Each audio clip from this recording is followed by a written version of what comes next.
এই জীবনে তিনটি গুরুত্বপূর্ণ শব্দ আছে যা বোঝা আমাদের কাছে খুব গুরুত্বপূর্ণ, এবং এই তিনটি শব্দের নিজস্ব অর্থ আছে। প্রথম হলো সঙ্গবদ্ধতা, অর্থাৎ একসাথে মিলে কাজ করতে হবে, একসাথে মিলে পরিশ্রম করতে হবে, সামনে এগোতে হবে।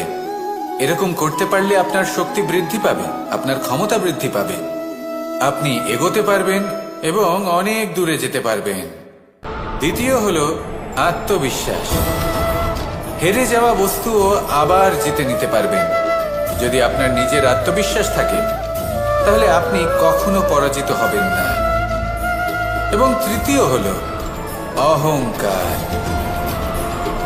জয়লাভ করার পরেও কিন্তু এটা আপনাকে পরাজিত করতে পারে। সেই জন্য জীবনে সঙ্গবদ্ধ হন, আত্মবিশ্বাস রাখুন, কিন্তু কখনোই অহংকার করবেন না। এই অহংকার আপনার থেকে সব কিছু কেড়ে নিতে পারে। এই অহংকারের জন্যই মথুরাপতি কংস নিজের পতনের দিকে অগ্রসর হয়েছিলেন। এই অহংকারকে ত্যাগ করুন আর আমার সাথে ভালোবেসে বলুন, রাধা রাধা। এই সংসারে সব থেকে বেশি কঠিন কাজ কোনটা? কেউ বলবেন যুদ্ধ করা, কেউ বলবেন ধন অর্জন করা, আবার কেউ বলবেন জ্ঞান অর্জন করা সব থেকে বেশি কঠিন। এবার প্রত্যেক ব্যক্তির নিজস্ব অভিজ্ঞতা আছে, আর সেই অনুসারে তার নিজস্ব একটা উত্তর আছে। সাধারণভাবে দেখতে গেলে এই সংসারে সব থেকে কঠিন হলো তপস্যা করা, অর্থাৎ সব কিছু ত্যাগ করে তপস্যায় নিজেকে বিলীন করে দেওয়া। এবার এর থেকে বেশি কঠিন এই সংসারে আর কি বা হতে পারে? এই সংসারে, এই সমাজে, নিজের পরিবারের মধ্যে থেকেও ধৈর্য ধরে সামনে অগ্রসর হওয়া, এটা হলো সব থেকে কঠিন কাজ। কারণ যখন আপনি তপস্যা করেন তখন সেখানে আপনার ধৈর্য ভাঙার মতো কেউ থাকেন না, না কোনো বন্ধু, না কোনো আত্মীয়, না কোনো শত্রু, কেউ না। কিন্তু যখন আপনি এই সমাজে, এই পরিবারে থাকেন, কোনো না কোনো ব্যক্তি এসে আপনার ধৈর্যের বাঁধ ভেঙে দেওয়ার ক্ষমতা রাখেন। তারা আপনার ধৈর্যের বাঁধ ভেঙে দেয়, আর কখনো কখনো তারা অনিচ্ছাকৃতভাবেই সেটা করে থাকেন। কারণ তাদের মানসিকতা আপনার থেকে আলাদা, তাদের কর্ম আপনার থেকে আলাদা, তাদের দৃষ্টিভঙ্গি আপনার থেকে আলাদা, জীবন যাপন আপনার থেকে আলাদা। সেক্ষেত্রে আপনি ধৈর্যচ্যুত হন, প্রসন্নতা আপনার থেকে ছিনিয়ে নেওয়া হয়। সেই জন্য এই সংসারে, এই পরিবারের থেকেও ধৈর্য ধরে সামনে অগ্রসর হওয়া কোনো পর্বতের শিখরে গিয়ে তপস্যা করার থেকেও অনেক বেশি কঠিন। আর যে ব্যক্তি এই সমাজেই, এই পরিবারে, সেই সকল মানুষের মধ্যে থেকে গিয়েও ধৈর্য ধরে অগ্রসর হতে থাকেন, যারা এই কাজটা শিখে নিতে পারেন, তারাই কিন্তু জীবনে আনন্দ লাভ করতে পারেন। এই ধৈর্যই শেষে আপনার জীবনে প্রসন্নতা বহন করে আনবে।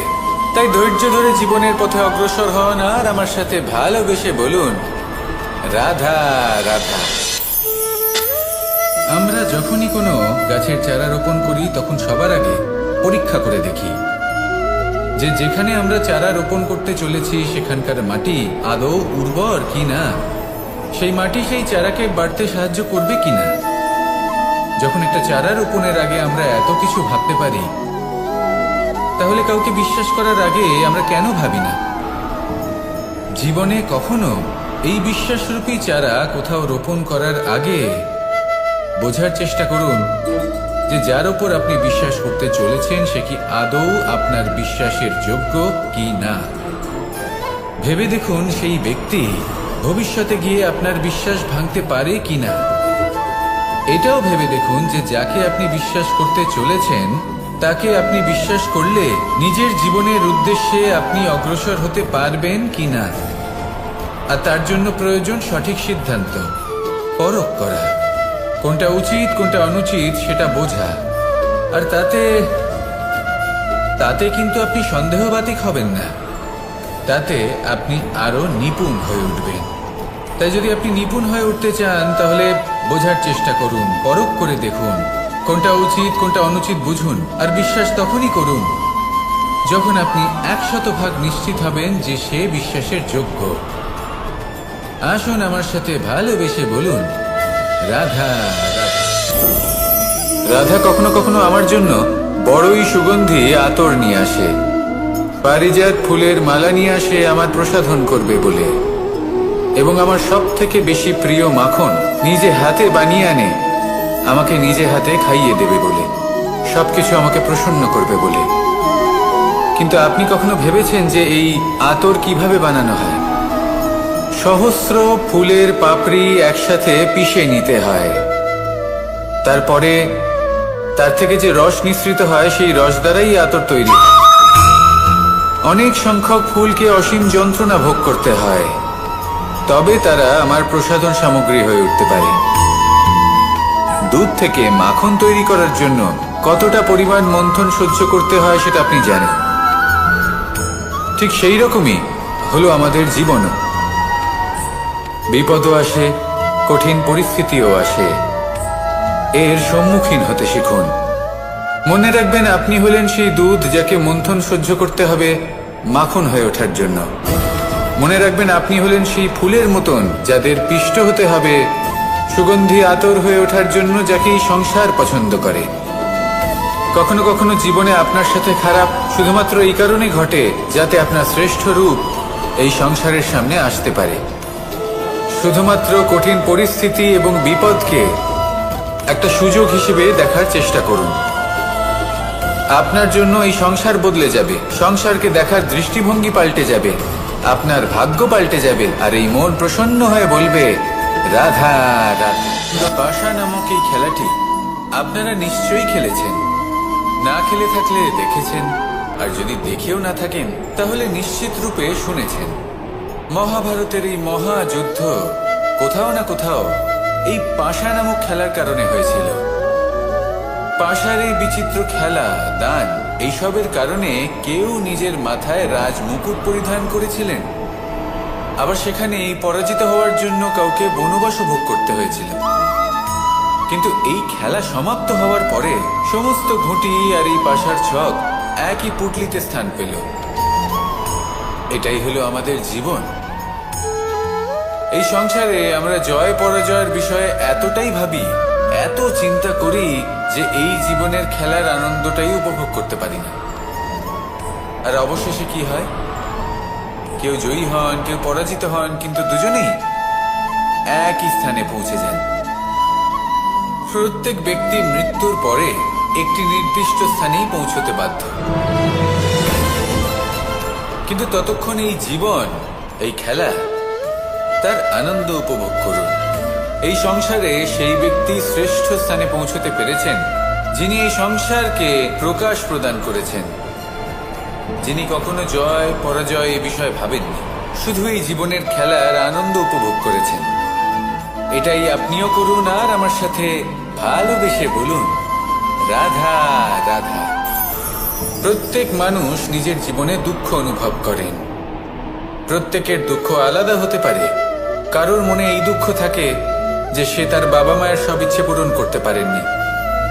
কেউ এটা ভেবে দুঃখ পান যে সে চিরকাল সদাচার করেছেন, সৎকর্ম করেছেন, কিন্তু তাও তাকে দুরাচারী বলে মনে করা হয়।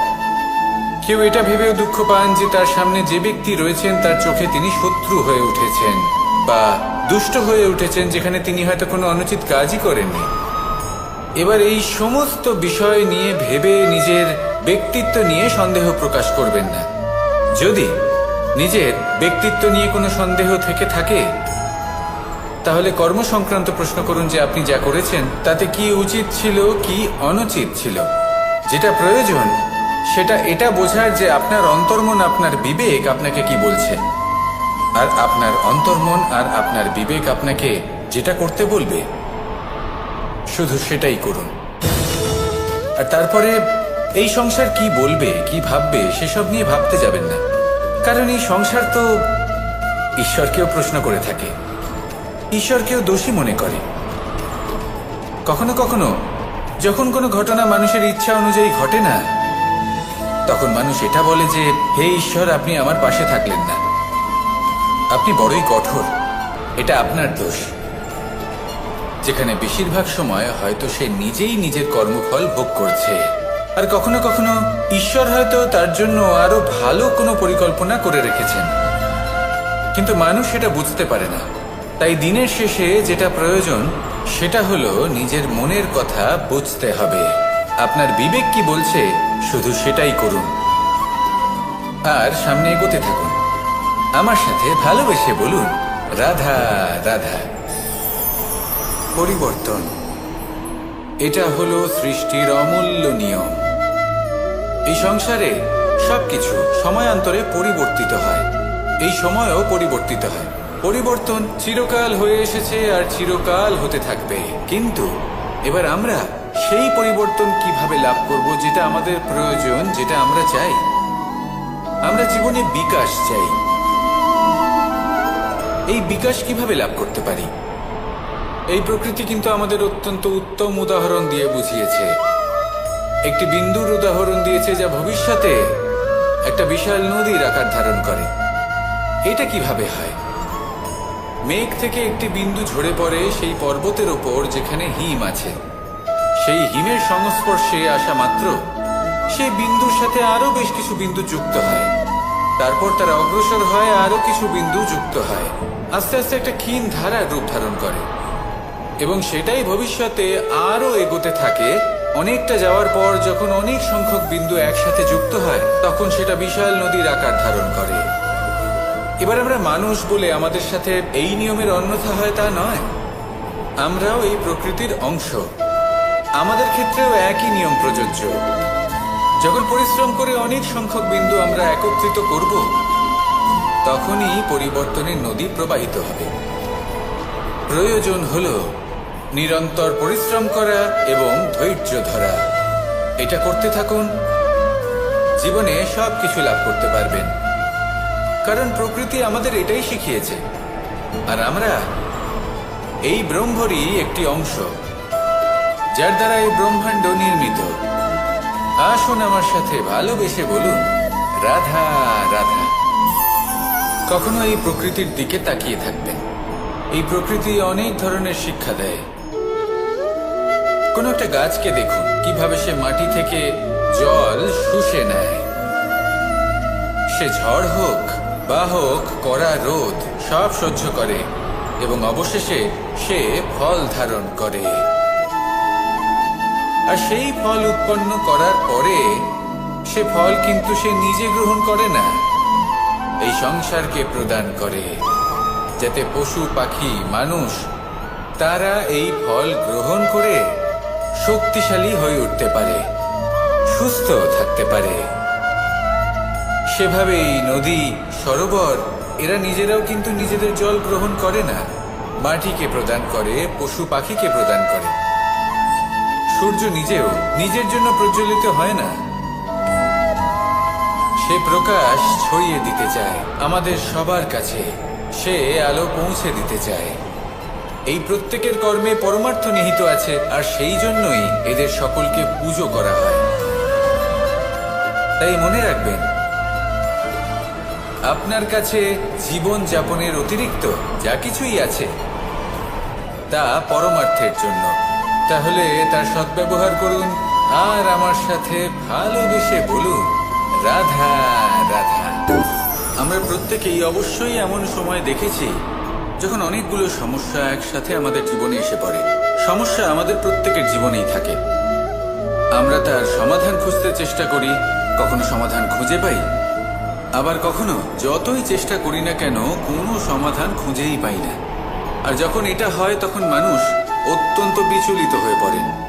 নিজের আত্মীয় স্বজন, নিজের বন্ধু বা সংসার এদের ওপরে এই দোষ চাপিয়ে দেন যে এদের জন্যই এই সমস্যা এসেছে। এবার যদি আমি আপনাকে কোনো পরামর্শ দিই তাহলে এটাই বলবো যে দৃষ্টিভঙ্গি পাল্টে দেখুন। এই দৃষ্টিভঙ্গি দিয়ে দেখুন যে এই সংসারে যে সমস্যায় আসুক না কেন তার জন্য কেউ দোষী নয়, না আপনি না অন্য কেউ। এই পুরো খেলাটাই আপনার মানসিকতা, আপনার দৃষ্টিভঙ্গি, আপনার মনে। কিভাবে বোঝাচ্ছি? যখন আমাদের মন শক্ত থাকে তখন কঠিন থেকে কঠিনতর পরিস্থিতিও আমাদের জীবনে খুব বেশি হলে প্রতিস্পর্ধা হয়ে থেকে যায়। সেখানে যদি আমাদের মন দুর্বল থাকে, তখন অল্প কঠিন পরিস্থিতিও আমাদের কাছে খুব বড় সমস্যা হয়ে যায়, তাই না? একটা শক্ত মন কঠিন পরিস্থিতিকে প্রতিস্পর্ধা হিসেবে দেখে আর তার মধ্যে ওটা সুযোগ খুঁজে নেয়। আমাদের শুধু এটাই করতে হবে। এই সংসারে অন্য কাউকে দোষী মনে করলে আপনার সমস্যা দূর হয়ে যাবে না। সেই জন্য এই সংসারকে দোষ দেওয়ার বদলে এই সমস্যার মূলে চলে যান, সেটাকে বুঝুন, নিজের এই মনকে শক্ত করে তুলুন। যদি আপনার মন শক্তিশালী হয়, তাহলে এই সংসারে অনেক বড় বড় কঠিন থেকে কঠিনতর পরিস্থিতিও যদি আসে, আপনার জীবনে যতই বড় বড় সমস্যা আসুক না কেন, আপনার লক্ষ্য লাভে বাধা দিতে পারবে না। আসুন আমার সাথে ভালোবেসে বলুন, রাধা রাধা। আমরা সবাই পাথর দেখেছি, পর্বতও দেখেছি, শুকনো পাতাও দেখেছি, শ্যামল বনানীও দেখেছি। কখনো ভেবেছেন পাথরের অস্তিত্ব কিন্তু ততক্ষণ পর্যন্ত যতক্ষণ সে পর্বতের গায়ে আটকে থাকে। যখন সেই পর্বত থেকে সেই পাথর ভিন্ন হয়ে যায় ও নিজের অস্তিত্ব হারিয়ে ফেলে। আস্তে আস্তে কখনো পাথর কেটে বা কখনো পিষ্ট হয়ে সেই পাথর আস্তে আস্তে মাটিতে পরিণত হয় এবং পূর্ণরূপে নিজের অস্তিত্ব হারিয়ে ফেলে। এটাই পাতার সাথেও হয়। এই পাতা যতক্ষণ গাছের ডালের সাথে যুক্ত ততক্ষণ তার অস্তিত্ব থাকে। যখনই ডাল থেকে বিচ্ছিন্ন হয়, সেও নিজের অস্তিত্ব হারিয়ে ফেলে। আর এটাই আমাদের সাথেও হয়। যতক্ষণ আমরা নিজেদের আপনজনের সাথে যুক্ত থাকি, আমাদের অস্তিত্ব বজায় থাকে। যখন আপনজনদের সাথে সম্পর্ক ছিন্ন করি, তখন আমরাও আমাদের অস্তিত্ব হারিয়ে ফেলি। এবার এই সংসারের প্রত্যেক ব্যক্তি স্বতন্ত্র থাকতে চান, আর অনেক ব্যক্তি স্বতন্ত্র থাকবেন বলে আপনজনদের দূরে করে দেন আর তাদের সাথে এই সম্পর্ক ছিন্ন করেন। এটা কি সত্যি প্রয়োজন? আপনজনদের সাথে সম্পর্ক ছিন্ন করে নিজের অস্তিত্ব হারিয়ে ফেলা প্রয়োজনীয়, নাকি আপনজনদের সাথে সম্পর্ক বজায় রেখে নিজেদের স্বতন্ত্র করে রাখা সেটা আবশ্যক? নির্বাচন আপনারই। আসুন আমার সাথে ভালোবেসে বলুন, রাধা রাধা। আপনি কি কখনো নৌকা যাত্রা করেছেন? করে না থাকলেও নিশ্চয়ই দেখেছেন যে এই জল যা নিজের অন্তরে সব কিছু সমাহিত করে নিতে পারে, এই নৌকা সেই জলের ওপরেই ভেসে থাকে। নদীর স্রোত কাটিয়ে সে সামনে অগ্রসর হয়। কিন্তু যদি এই নৌকায় কোনো ছিদ্র হয়, তাহলে কিন্তু সেই নৌকা ডুবে যাবে। আর এতে কোনো তফাৎ হবে না যে সেই ছিদ্র ছোট নাকি বড়, নৌকা ডুবে যাবে। এই ছিদ্র হলো আমাদের জীবনে আমাদের অপগুণ, আমাদের দোষ, আমাদের বিকার। কখনো এটা ভাববেন না যে এই দোষ খুবই ছোট, এতে কিছুই যাবে আসবে না। না, সেই ছোট দোষ, সেই ছোট বিকার যদি সেটাকে শুধরে না নেন, তাহলে সেটা আপনাকে আপনার পতনের দিকে নিয়ে যাবে। শেষ পর্যন্ত এটা আপনার উপর নির্ভরশীল যে আপনি কি চান। আপনার জীবনের এই নৌকা এভাবেই ডুবে যেতে দেখবেন, নাকি নিজেকে শুধরে নিয়ে সেই নৌকার সেই ছিদ্রটাকে ভরিয়ে তুলতে চাইবেন? নির্বাচন আপনার। আসুন আমার সাথে ভালোবেসে বলুন, রাধা রাধা। জল, জলই পৃথিবীতে বেঁচে থাকার জন্য আবশ্যক তো বটেই, কিন্তু এই জল আমাদের একটা অত্যন্ত গুরুত্বপূর্ণ শিক্ষা প্রদান করে। কখনো এই জলকে দেখেছেন? যে পরিস্থিতিতেই এই জল প্রবাহিত হোক না কেন, এর উপর যা কিছুই প্রভাব থাকুক না কেন, এর পথে যতই বাধা আসুক না কেন, তার মধ্যে থেকে ও নিজের পথ ঠিক বের করে নেয়, কিন্তু নিজের প্রবাহ থামতে দেয় না, ক্রমাগত অগ্রসর হতে থাকে। সেরকমই একটা শিক্ষা যেটা আমরা জল থেকে পেয়ে থাকি, তা হলো এটা: আমরা যখন জলের দিকে তাকাই, তখন আমরা নিজের প্রতিবিম্ব দেখি, স্পষ্টভাবে দেখতে পাই। কিন্তু তখনই দেখতে পাই যখন এই জল শান্ত থাকে, স্থির থাকে। যদি এই জল অশান্ত হয়ে থাকে, স্থির না হয়, তাহলে আমরা এতে নিজের প্রতিবিম্ব দেখতে পাই না। এটাই আমাদের মনের সাথেও হয়ে থাকে।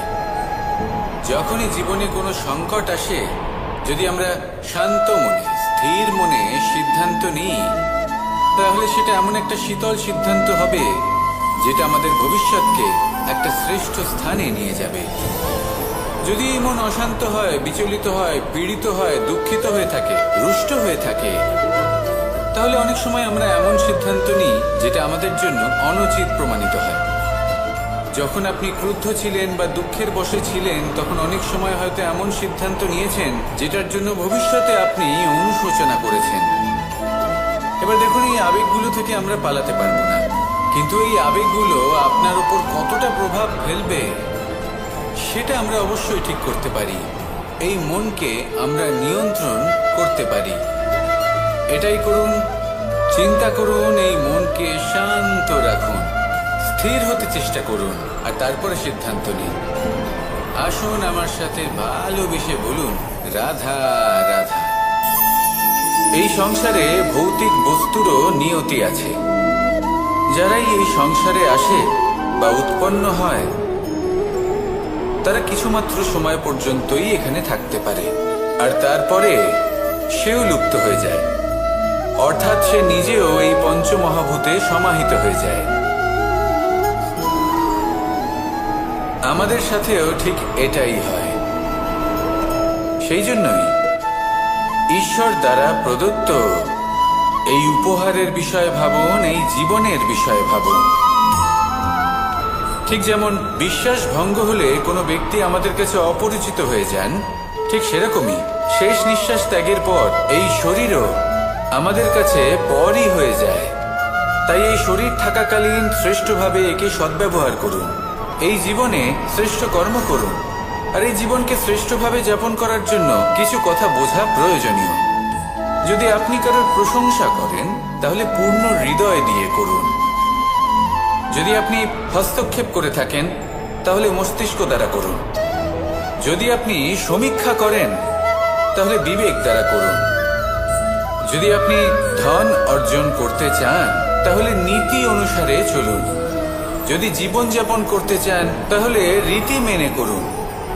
আর যদি ঈশ্বরের ভজন করতে চান, তাহলে ভক্তিভাব নিয়ে করুন। শুধু এই কথা মনে রাখবেন যে আপনার এই জীবন কিন্তু অনিশ্চিত কাল পর্যন্তই আছে। কতক্ষণ আছে সেটা কেউ জানে না। তাই কিছু মুহূর্ত যেটা যাপন করতে আমরা এখানে এসেছি, সেখানে ক্রোধ, অহংকার, ঈর্ষা, এইসব আবেগের কি গুরুত্ব বলুন তো? এগুলো ত্যাগ করুন। মানুষকে ক্ষমা করতে শিখুন, আস্তে আস্তে বিশ্বাস করতে শিখুন। এই সংসারে নিঃস্বার্থভাবে প্রেম করতে শিখুন, আর সবার মধ্যে আনন্দ বিতরণ করুন।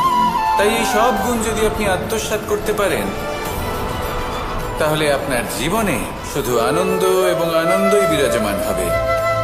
আসুন আমার সাথে ভালোবেসে বলুন, রাধা রাধা। এবার কখনো কখনো জীবনে আমাদের মনে হয় যে চতুর্দিকে শুধুমাত্র অন্ধকারই হয়ে আছে। প্রত্যেকেরই তা কখনো মনে হয়। আর তখনই আমাদের নিরাশ হলে চলবে না, আমাদের দুঃখী হলে চলবে না। সেই সময় আমাদের খুঁজতে হবে নিজেদের আশেপাশে, চতুর্দিকে, আর কোথাও না কোথাও আমরা প্রকাশ অবশ্যই দেখতে পাবো। আশার একটা কিরণ অবশ্যই দেখতে পাবো। কেউ এমন একটা কর্ম করেন যেটা দেখে আমরা প্রেরিত হয়ে যাই। আর এমন কোনো কর্ম যদি আপনারা করেন, তাহলে সেই কর্ম আপনার মনকে প্রসন্ন ভাব, আনন্দ এবং ভালোবাসা দ্বারা ভরিয়ে তুলবে। আপনার অন্তরে সেই অন্ধকারের অন্ত করবে, দুঃখেরও অন্ত করবে। আর এই মন প্রসন্ন ভাব নিয়ে বলবে, রাধা রাধা। যদি কোনো সিংহ বানরের মতো গাছে চড়তে চেষ্টা করে, তাহলে কি হবে? একটা মাছ যদি মাটিতে হাঁটতে চেষ্টা করে, তাহলে কি হবে? তারা বিফলই হবে। কিন্তু এরকম কেন হয়? তার কারণ হলো প্রকৃতির রচনা কিছুটা এরকম। এখানে প্রত্যেকটি ব্যক্তিকে, প্রত্যেকটি প্রাণীকে আলাদা আলাদা গুণের অধিকারী করা হয়েছে এবং সকলকে একটা সীমাও প্রদান করা হয়েছে। এবার এই যে বৃক্ষ, পশু, পাখি, এদের মধ্যে সেই ক্ষমতাই নেই যে এরা নিজেদের যাচাই করতে পারবে, নিজেদের সীমাগুলো বুঝতে পারবে। নিজেদের সদ্গুণগুলো চিনতে পারবে, এরা সেটা করতে পারবে না। কিন্তু মানুষ তো আলাদা। মানুষের কাছে সেই বিশেষ শক্তি আছে যে তারা পূর্ণরূপে নিজেদের যাচাই করতে পারবে, নিজেকে পূর্ণরূপে বুঝতে পারবে। নিজের দোষ, নিজের অপগুণ, নিজের সদ্গুণ, নিজেদের সীমাগুলো তারা বুঝতে পারবে। আর এটা অত্যন্ত গুরুত্বপূর্ণ। কথায় আছে যে যদি সাফল্য লাভ করতে হয় তাহলে নিজেকে যাচাই করে নিতে হবে। তাই নিজেকে যাচাই করুন, নিজের সাথে পরিচিত হয়ে যান এবং জীবনে কর্ম করতে থাকুন। সাফল্যের শিখরে অবশ্যই পৌঁছে যাবেন। আর ওখানে যদি যান তাহলে এই মন প্রসন্ন হয়ে অবশ্যই বলবে, রাধা রাধা। বনের মধ্যে যদি আপনি কোনো বিষাক্ত সাপ দেখেন তাহলে কি করবেন? আপনি তখনই তার থেকে দূরে পালাতে চেষ্টা করবেন। আর এটা কেন করবেন? নিজের রক্ষার্থে। এই কথা আমি নয় মেনে নিলাম, কিন্তু নিজের জীবনে এটা করেন না কেন? আপনি যেখানেই যান, যে স্থানেই যান না কেন, প্রত্যেক সময়, প্রত্যেক মুহূর্তে এমন বিষাক্ত সাপ আপনি অবশ্যই খুঁজে পাবেন। আর সেই সাপ নয় যাদের আপনি বনে খুঁজে পাবেন, এরা হলো সেই সাপ যা আপনাকে পাপ করতে বাধ্য করবে। আপনার অন্তরের বাসনা, ক্রোধ, অহংকার, লোভ, ঈর্ষা এদের বৃদ্ধি ঘটাবে। দেখুন, বনের এই সাপ আপনাকে একবার ছেড়ে দিতেও পারে, ছোবল নাও মারতে পারে, কিন্তু এই যে পাপরূপী সাপ আছে তা অবশ্যই ছোবল মারবে। কর্ম যদি করেন তাহলে অবশ্যই ফল পাবেন। সেই জন্য যখনই কোথাও যাবেন, যদি এমন কাউকে দেখেন, যদি এমন কিছু দেখেন যে আপনাকে পাপ করতে বাধ্য করছে, তাহলে সেই মুহূর্তে সেখান থেকে পালিয়ে যান। যেমন বনের সাপ দেখে আপনি পালাতে থাকেন। সৎকর্মের রক্ষা অত্যন্ত আবশ্যক। আসুন আর আমার সাথে ভালোবেসে বলুন, রাধা রাধা। মনুষ্য জীবনের সব থেকে বেশি গুরুত্বপূর্ণ বিষয় হলো মনের একাগ্রতা। এই সংসারের যে কটি মহান কার্য সম্পাদন হয়েছে তা হলো মনের এই একাগ্রতার একমাত্র ফল। আপনি অবশ্যই দেখে থাকবেন, অনেক ছোট বড় নদী যা বয়ে চলে তাদের সামনে একটা বাঁধ নির্মাণ করা হয় সেই সব নদীর জল সঞ্চয় করতে। বাঁধ হয়ে গেলে প্রয়োজন মতো বা মনের ইচ্ছে মতো তাকে ব্যবহার করা সম্ভব। এবার এটাই আমাদের মনের সাথেও সম্ভব। আমাদের মনের একাগ্রতা আজকের দিনে দাঁড়িয়ে বিভিন্ন ধরনের বিকার, ক্রীড়া এবং ভোগের মধ্যে ভাগ হয়ে গেছে। একে একত্রিত করতে হবে, একটা বাঁধ নির্মাণ করতে হবে। শুধু এটাই করতে হবে, যেটা উচিত কর্ম সেটাই করুন, যেটা অনুচিত কর্ম সেটা করা থেকে নিজেকে বিরত। এটাই করতে হবে, যেটা উচিত কর্ম সেটাই করুন, যেটা অনুচিত কর্ম সেটা করা থেকে নিজেকে বিরত রাখুন। ব্যাস, এই কাজটাই আপনি করতে থাকুন, করতে থাকুন। মনের মধ্যে একাগ্রতার বাঁধ নির্মাণ করুন। আর একবার যদি তা নির্মাণ হয়ে যায় তাহলে যখন চাইবেন, যেখানে চাইবেন, যতটা চাইবেন একাগ্রতা প্রয়োগ করতে পারবেন। আর একবার যদি আপনি এটা শিখে যান তাহলে এই সংসারকে বদলে ফেলার মতো কাজ আপনি করতে পারবেন, সমাজকে শোধরাবার মতো কাজ করতে পারবেন। তাহলে এই মনকে একাগ্র করুন আর আমার সাথে ভালোবেসে বলুন, রাধা রাধা। আমরা সবাই ফল খাই, কিন্তু আমাদের সেই ফলই প্রিয় হয় যে পরিপক্ক হয়ে ওঠে, যেটা নম্র হয়, আর যে ফল অনেক বেশি মিষ্টি আর সুস্বাদু হয়ে থাকে, যাদের রঙে বাহার দেখা যায়। সেইভাবে জীবনে আমরা নানান মানুষের সাথে পরিচিত হই, কিন্তু সেই মানুষই আমাদের মন ছুঁয়ে যায় যারা বিনম্র স্বভাবের, যাদের বাণী খুব মধুর, যাদের অন্তরে আত্মবিশ্বাসের একটা তেজ, একটা রং দেখা যায়। এবার এমন ব্যক্তি আমরা কি করে হব? ঠিক সেইভাবেই যেমন একটা ফল রোদ, বর্ষা, শীত, বায়ু এই সকল সংকটময় পরিস্থিতির সম্মুখীন হয়ে পরিপক্ক হয়ে ওঠে, সেইভাবেই মানুষ সংকটময় পরিস্থিতির সম্মুখীন হয়ে পরিপক্ক হয়ে ওঠে। যদি এই সংকটের সম্মুখীন হন তাহলে অভিজ্ঞ হবে, আর এই অভিজ্ঞতাই শিক্ষা দিয়ে যাবে। এই অভিজ্ঞতা আমাদের শিখিয়ে দেয় যে আমাদের বিনম্র থাকতে হবে। অহংকার করে কোনো লাভ নেই। মধুর বাণীর যে কি মূল্য তা আমরা শিখতে পারি। এই অভিজ্ঞতাই আমাদের বুঝিয়ে দেয় যে উচিত অনুচিত কোনটা আমাদের দৃষ্টিভঙ্গি তৈরি করে, আর এই দৃষ্টিভঙ্গি দ্বারা আত্মবিশ্বাস জাগ্রত হয়। সেই জন্য জীবনে কখনো বিপদ থেকে দূরে পালাবেন না, সেগুলোর সম্মুখীন হন, অভিজ্ঞতা লাভ করুন, তার থেকে শিক্ষা লাভ করুন, এইভাবেই পরিপক্ক হবেন। আসুন আমার সাথে ভালোবেসে বলুন, রাধা রাধা। ধন সঞ্চয় করা সম্ভব, আর সেই জন্য ধন সব থেকে বেশি মূল্যবান সম্পত্তি নয়। এবার আপনি বলবেন, এই আমি কি বলছি? এই ধন খুব মূল্যবান, আমরা সকলে অর্জন করতে ব্যস্ত। সেটা এই কারণে, কারণ আপনারা জানেন না এই সংসারের সব থেকে বেশি মূল্যবান সম্পত্তি কি। এ হলো সেই সম্পত্তি যা কখনো সঞ্চয় করা সম্ভব নয়।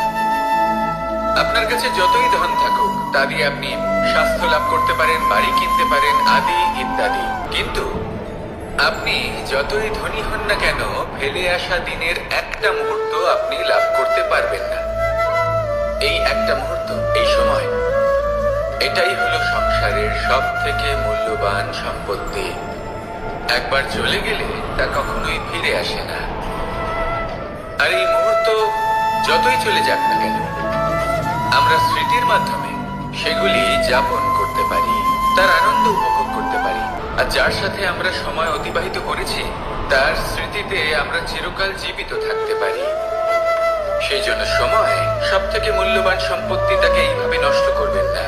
প্রত্যেকটা মুহূর্ত উপভোগ করুন, আনন্দ করুন, আর ভালোবেসে বলুন, রাধা রাধা। কনক, কি সুন্দর একটা শব্দ। এর অনেকগুলো রূপ রয়েছে, অনেকগুলো অর্থ রয়েছে। প্রথম অর্থ হলো স্বর্ণ, অর্থাৎ সম্পত্তি। দ্বিতীয় অর্থ ধুতুরা, অর্থাৎ গাছের ছোট একটা বীজ, যা কিনা অত্যন্ত শক্তিশালী হয়। যদি বেশি মাত্রায় এর প্রয়োগ করা হয় তাহলে এটা বিষময় হয়ে উঠতে পারে। এই হলো সেই ধুতুরা যার প্রয়োগ মহাদেবের পুজোতে করা হয়। এবার প্রশ্ন হলো এটাই যে এই স্বর্ণ এবং এই ধুতুরার মধ্যে মিল কি রয়েছে। মিল হলো এটাই যে এই দুটোই মানুষকে মত্ত করে তোলে। ধুতুরা মানুষকে তখন মত্ত করে যখন তাকে সেবন করা হয়, কিন্তু স্বর্ণ, ধন, সম্পত্তি, মানুষ সেটা যতটাই অর্জন করে নেয় সেটাই যথেষ্ট। এই স্বর্ণ মানুষের ভাবনা চিন্তা করার ক্ষমতাকে বশ করে ফেলে। মানুষ সম্পত্তির লোভে মত্ত হয়ে ওঠে, কারণ যে যত চমৎকারী, যতটা অমূল্য হয় তাকে সামলানো কিন্তু ততটাই কঠিন, তাই না? তাই মনে রাখবেন, ধন, স্বর্ণ, সম্পত্তি এগুলো ধুতুরার থেকেও অনেক বেশি বিষাক্ত হতে পারে। তাই এর উপর আত্মসংযমের একটা কবচ পরিয়ে রাখবেন এবং বিবেকের শক্তির সাথে এগুলো প্রয়োগ করুন, তবেই কল্যাণ হবে। আসুন আমার সাথে ভালোবেসে বলুন, রাধা রাধা। রোগ যদি এসে থাকে তাহলে তার ওষুধও অবশ্যই আসে। সমস্যা যদি আসে তাহলে সেই সমস্যার সমাধানও নিজে থেকেই আমাদের কাছে চলেই আসে। এই সংসার, এই জীবনের শুধুমাত্র একটাই নিয়ম আছে, আর তা হলো এটাই, এই সংসার হলো একটা চক্রের মতো। এতে শাশ্বত বলে কিছু নেই, নিত্য বলে কিছু নেই, আর যা কিছুই রয়েছে সব বদলাতে চলেছে। যদি আপনার জীবনে দুঃখ থাকে, সমস্যা থাকে, যদি আপনি বিপদ দ্বারা আচ্ছন্ন, তাহলে মনে রাখবেন সবকিছু বদলে যেতে চলেছে। দুঃখের সময় কাঁদবেন না, মনকে আরো দুঃখী করে তুলবেন না, কারণ এখানে যা কিছুই এসেছে তা যাওয়ার জন্যই এসেছে। তাহলে এত চিন্তা কিসের? আনন্দ সহকারে জীবন যাপন করুন, আর আমার সাথে ভালোবেসে বলুন, রাধা রাধা। মানুষের জীবনে তিনটি গুণ অত্যন্ত প্রয়োজনীয়: শ্রদ্ধা, বিনম্রতা, যোগ্যতা। যদি জ্ঞান লাভ করতে চান তাহলে শ্রদ্ধার প্রয়োজন, যদি মান লাভ করতে চান তাহলে স্বভাবে বিনম্র হওয়া প্রয়োজন, আর যদি মনোবাঞ্ছিত স্থান লাভ করতে চান তাহলে যোগ্যতার প্রয়োজন। বিষয়টা সহজ। শ্রদ্ধা আপনাকে জ্ঞান দেবে, নম্রতা আপনাকে মান, আর যোগ্যতা উচিত স্থান দেবে। কিন্তু যদি আপনি এই তিনটি গুণ সম্মিলিত করেন তাহলে এমন কিছু লাভ করবেন যা এই সব কিছুর থেকে অনেক ঊর্ধ্বে। সম্মান। আর এ হলো সেই সম্মান যা প্রত্যেক মানুষের নিজের জীবনে লাভ করতে চেষ্টা করা উচিত, কারণ এই হলো সেই সম্মান যার কারণে আপনি চলে যাওয়ার পরেও এই সংসার আপনাকে ভালোবাসবে আর মনে রাখবে। আসুন আমার সাথে ভালোবেসে বলুন, রাধা রাধা। জীবনে গতি অত্যন্ত গুরুত্বপূর্ণ, মতিও হলো গুরুত্বপূর্ণ, এবং তার থেকেও বেশি গুরুত্বপূর্ণ হলো সঙ্গতি। একটা জলের ফোঁটা, তার মধ্যে গতি থাকে, প্রকৃতির মধ্যে তা লাভ করার ইচ্ছে নিহিত থাকে, কিন্তু এই যে সঙ্গতি তা নির্ধারিত করে যে এই জলের ফোঁটা ঝিনুকের মুখে পড়ে মুক্ততে পরিণত হবে নাকি বিষাক্ত সাপের মুখে পড়ে বিষে পরিণত হবে। এবার দেখুন, এই জঞ্জাল স্বর্ণকারের দোকানের সামনেও থাকে এবং জঞ্জাল একজন ব্যবসাদারের দোকানেও থাকে, কিন্তু জঞ্জাল যা স্বর্ণকারের দোকানে থাকে তা ব্যবসাদারের দোকানের জঞ্জালের থেকে অনেক বেশি মূল্যবান, কারণ তার মধ্যে সোনার কণার সঙ্গতি থাকে। সেই জন্য জীবনে সঙ্গতির উপর বিশেষ গুরুত্ব দেবেন। যেমন সঙ্গতি তেমনই আপনি হবেন। আসুন আমার সাথে ভালোবেসে বলুন, রাধা রাধা। প্রত্যেক প্রাণী ভালোভাবে জীবন যাপন করতে চায়, এটা তাদের স্বভাবে আছে এবং ভাবাটা অনুচিত নয়। কিন্তু একটা ভালো জীবনের গুরুত্বপূর্ণ অংশ কোনটা? বসবাসের স্থান, সেই স্থান যেখানে আমরা জীবন অতিবাহিত করি। এবার মানুষ ভাবতে পারেন যে একটা ভালো বাসস্থানের অর্থ কি? সেই স্থান যেখানে সহজে জল পাওয়া যায়, যেখানে শুদ্ধ বায়ু পাওয়া যায়, যেখানে আনাজ উৎপন্ন হয়। এটা জীবনযাপনের জন্য পর্যাপ্ত বটে, কিন্তু ভালো জীবন যাপনের জন্য আরো একটা কথা আপনাকে বুঝতে হবে। সাধু, জ্ঞানী, পণ্ডিত ব্যক্তি, এই সকল মহাপুরুষ, এনাদের যে বাসস্থান তা অত্যন্ত বিশেষ হয়। এখানে এক ধরনের বিশেষ ইতিবাচক শক্তি থাকে, এমন একটা স্থান যেখানে দেবতারাও বিচরণ করে। জীবন আমরা সবাই যাপন করি, কিন্তু জীবনের উদ্দেশ্য শুধুমাত্র জীবন যাপন করা নয়। জীবনের উদ্দেশ্য হলো মুক্তি লাভ করা। আর এই সকল সাধু, জ্ঞানী, পণ্ডিত ব্যক্তি, এই সকল মহাপুরুষ আপনাকে মুক্তির পথে নিয়ে যেতে পারেন, কারণ এরা হলেন সেই মহাপুরুষ যারা নিজেদের অন্তরের বিকার, অহংকার, ক্রোধ, বিদ্বেষ এই সকল দোষগুলিকে ত্যাগ করেছেন, এদের উপর বিজয় লাভ করেছেন। এমনই একজন ব্যক্তি আপনাকে মুক্তির পথে নিয়ে যেতে পারে। প্রয়োজন হলো শুধুই এনাদের চিনতে পারা, এদের কথা বুঝতে পারা এবং এদের দেখানো পথে চলা। যদি আপনি এটা করতে পারেন তাহলে এই মন প্রফুল্ল হয়ে বলবে, রাধা রাধা।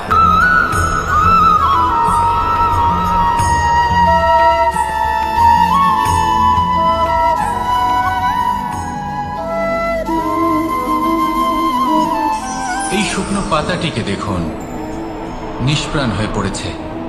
একটা গাছের ডালে ছিল, সেই গাছ ওর লালন পালন করত। যখন যখন বাতাস বইত, এই পাতায় কম্পন দেখা দিত, মনকে প্রফুল্ল করে তুলত। কোনো একদিন এই পাতা গাছের ডাল থেকে ঝরে পড়ে গেল। নিঃসন্দেহে ও নিজের স্বাধীনতা পেল, কিন্তু আস্তে আস্তে শুকিয়ে গেল, নিষ্প্রাণ হয়ে গেল। দেখুন, আমি এই কথা বলছি না যে স্বাধীনতা অনুচিত, কখনোই না, কিন্তু যে কোনো পরিস্থিতিতে স্বাধীন হতে চাওয়া এটা নিশ্চিতরূপে অনুচিত। আমরা যদি আমাদের জীবনে পরিবারের গুরুত্ব ভেবে দেখি, তাহলে এই পরিবারে যতই মতভেদ থাকুক না কেন, যতই মনোমালিন্য থাকুক না কেন, যতই বিবাদ থাকুক না কেন, এই সব মিটিয়ে নেওয়া অত্যন্ত প্রয়োজনীয়। সেই সবকিছু সমাপ্ত করা অত্যন্ত প্রয়োজনীয়। কখনো এই পরিবারকে ভাঙতে দেবেন না, কখনো এই পরিবার থেকে দূরে চলে যাবেন না। এই পরিবার হলো আমাদের জীবনের একটা অমূল্য সম্পদ, অমূল্য এক আশ্রয়, যা এই সংসারে হয়তো কোথাও আপনি পাবেন না। তাই একে আগলে রাখুন। পরিবার সেই গাছ, আসুন আমার সাথে ভালোবেসে বলুন, আর সেই গাছ, আসুন আমার সাথে ভালোবেসে বলুন, রাধা রাধা।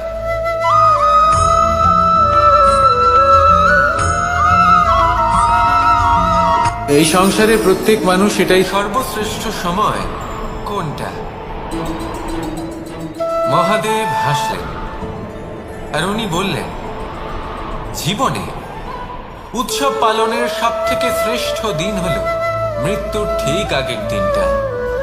প্রেম ভাগ করে নেওয়ার সব থেকে শ্রেষ্ঠ মুহূর্ত হলো মৃত্যুর ঠিক আগের মুহূর্ত। জীবনকে উপভোগ করে নেওয়ার সর্বশ্রেষ্ঠ প্রহর হলো মৃত্যুর এক প্রহর পূর্বে।